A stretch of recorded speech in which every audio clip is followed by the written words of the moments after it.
नमस्कार। Karl Marx वर्ग एवं वर्ग संघर्ष आज का टॉपिक है। कार्ल मार्क्स ने समाजशास्त्र में अनेक योगदान है। कार्ल मार्क्स एक महान विचारक है और ये जो समाजशास्त्र में इनके जो महान योगदान है उनमें से एक महत्वपूर्ण योगदान है वर्ग एवं वर्ग। मार्क्स ने वर्ग एवं वर्ग संघर्ष के विभिन्न पहलुओं पर अपने क्रांतिकारी विचार प्रस्तुत किए और प्रस्तुत करके विश्व में एक नई विचारधारा पैदा की।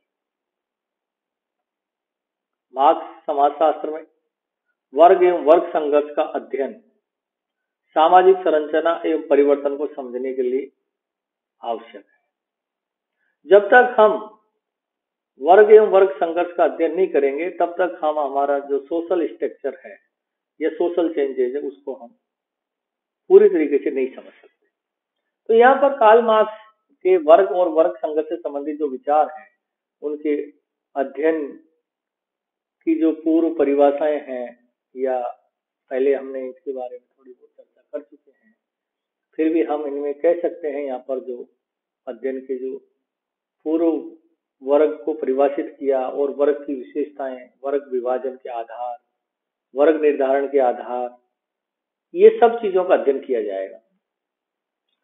अब हम जब वर्ग का अर्थ और परिभाषाएं, meaning and definition of class, तो यहाँ पर कार्ल मार्क्स ने वर्ग की किस प्रकार से परिभाषा दी है और भी अन्य विद्वानों ने वर्ग की परिभाषा दी है। तो यहाँ पर वर्ग की परिभाषा अनेक विद्वानों जैसे ऑकबर्न है, निम्कॉफ है, जिन्सबर्ग है, गिस्बर्ट है, मैकाइवर-पेज है, लेपियर है और मैक्स वेबर आदि ने दी है। इन विद्वानों की परिभाषाओं का अध्ययन करके वर्ग के अर्थ को समझने का प्रयास किया जाएगा। जैसे पहली परिभाषा है ऑकबर्न और निम्कॉफ ने सामाजिक वर्गों को एक प्रकार से परिभाषित किया। अब वर्ग क्या है? ऑकबर्न निम्कॉफ के अनुसार एक सामाजिक वर्ग ऐसे व्यक्तियों का संग्रह है जिसकी या जिनकी दिए हुए समाज में आवश्यक रूप से समान सामाजिक परिस्थिति है। यहाँ पर ऑकबर्न निम्कॉफ ने जो सामाजिक वर्ग है उसको एक व्यक्तियों का संग्रह के रूप में माना और साथ ही उन्होंने बताया कि समाज में उनकी क्या है, एक जैसी समान परिस्थिति होती है। तो ये दो चीजें यदि कहीं किसी भी व्यक्तियों के समूह या संगठन में पाया जाए तो उसको हम एक वर्ग की कैटेगरी में मानेंगे। इसी प्रकार से जिस वर्ग ने भी वर्ग की परिभाषा दी, जिस वर्ग के अनुसार वर्ग ऐसे व्यक्तियों का समूह है जो व्यवसाय, धन, शिक्षा, जीवन यापन की विधियों, विचारों, मनोभावों, मनोवृत्तियों और व्यवहारों में एक दूसरे के समान होते हैं अथवा कुछ आधारों पर समानता की भावना से मिलते हैं और इस प्रकार अपने को एक समूह का सदस्य समझते हैं। तो ये चीजें जिस वर्ग ने बताई और ये चीजें जिस वर्ग में विद्वान होती है तो उसको हम वर्ग की कैटेगरी में मानते हैं। तीसरा है गिस्बर्ट। गिस्बर्ट के अनुसार सामाजिक वर्ग व्यक्तियों का समूह है अथवा श्रेणी, कैटेगरी, जिसका समाज में एक निश्चित पद होता है और ये पद कि अन्य समूह से उनके संबंधों को स्थायी रूप से निर्धारित करता है। तो जिस वर्ग ने एक पद के रूप में वर्ग को परिभाषित किया गया है। तो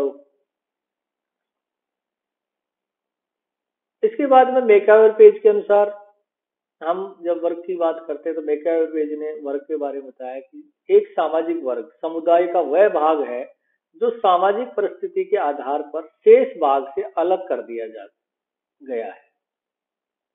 तो यहाँ पर मैकाइवर एक सामाजिक परिस्थिति, सोशल स्टेटस को वर्ग का आधार मानते हुए परिभाषित करता है। इसी प्रकार से लेपियर का मत है कि सामाजिक वर्ग एक सांस्कृतिक समूह है जिसे संपूर्ण जनसंख्या में एक विशिष्ट स्थिति, पोजीशन या परिस्थिति प्रदान की जाती है।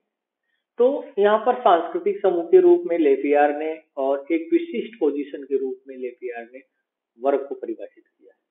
छठा है मैक्स वेबर। मैक्स वेबर के अनुसार है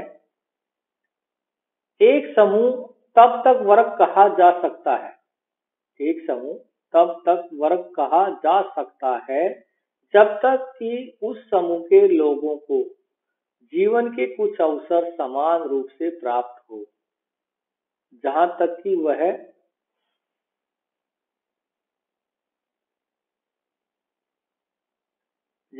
कि यह उनका एक तरीके से कह सकते हैं कि वो आत्मीयता के रूप में वो एक दूसरे से जुड़े हुए।